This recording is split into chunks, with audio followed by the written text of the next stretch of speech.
হুগলির কিচেনে আপনাদের সবার নমস্কার। এই দেখুন, এটা পোস্ত। এই পোস্ত দিয়ে আমি একটা রেসিপি বানাবো। এটা আমি 1 ঘন্টা ভিজাই রাখছি। এটা আমি পেষবো পোস্তটা। পেষার পরে এই আলুর সঙ্গে এটা দিয়ে রসা বানাবো। এটা এই আধা চামচ হলদি লাগবে, লঙ্কার গুঁড়ো লাগবে আধা চামচ, জিরা, রসুন,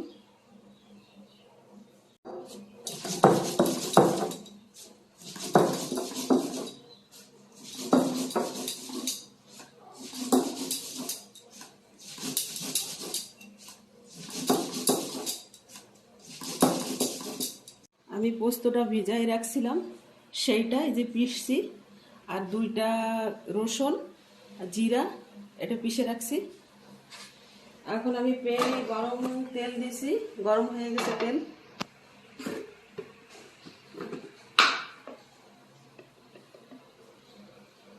একটু হলদি,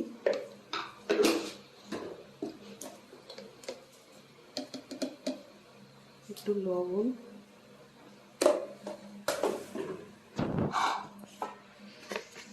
এটাই করতে হবে।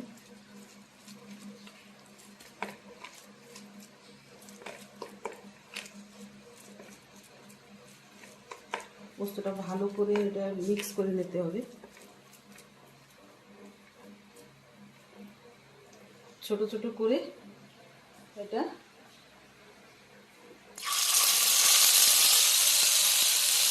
গ্যাসটা একটু কমায় দিতে হবে, জ্বলে দেবে। থাকে তো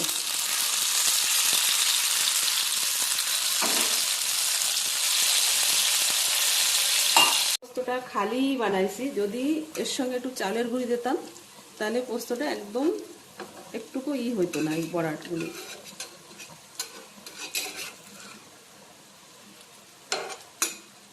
দেখেন লাল লাল হয়ে গেছে সব। এরকম যে যখন হবে উঠাইতে হবে।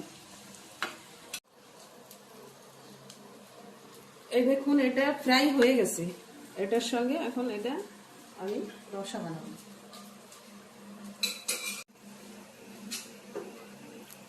প্যানে তেল ডালতেছি,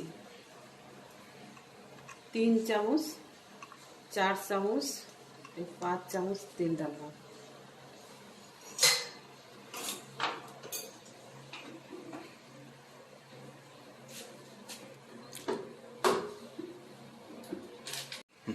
ছোট 1 চামচ জিরা ডাললাম।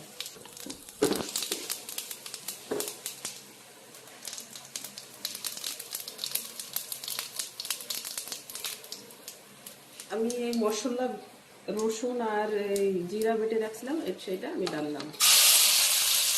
সঙ্গে 2টা টমেটো কেটে রাখছিলাম, সেটা ডাললাম।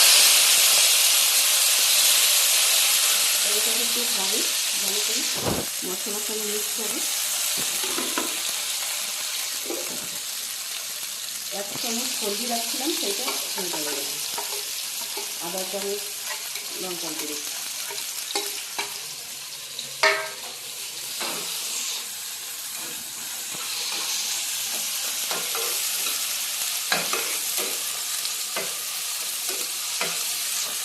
এটা মিশে দেবো মশলাটা। তারপরে এটা আমি জল দেবো। আধা চামচ লবণ ডালছি,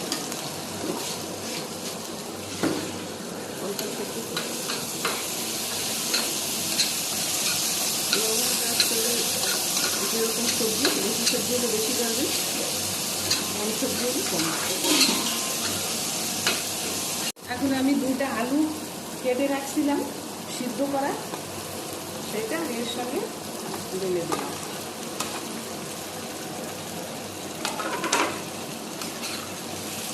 এটা একটু ফ্রাই হবে,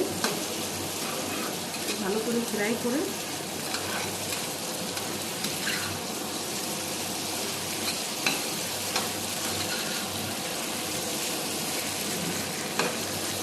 এই দেখুন ফ্রাই হয়ে গেছে।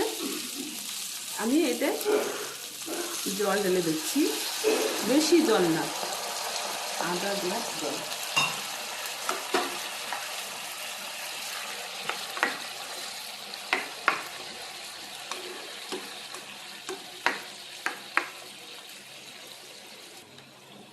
পোস্তর বড়া আমি ভেজে রাখছিলাম, এই বড়া এখন এর সঙ্গে অ্যাড করব।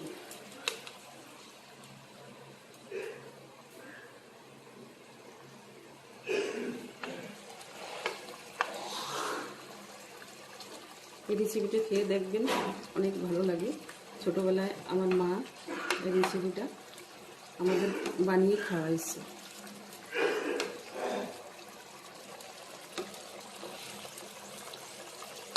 রুটির সঙ্গেও খেতে পারেন, ভাতের সঙ্গেও খেতে পারেন। আমার এই সবজিটা রান্না হয়ে গেছে। আপনারা রুটির সঙ্গেও খেতে পারেন, ভাতের সঙ্গেও খেতে পারেন, অনেক টেস্টি।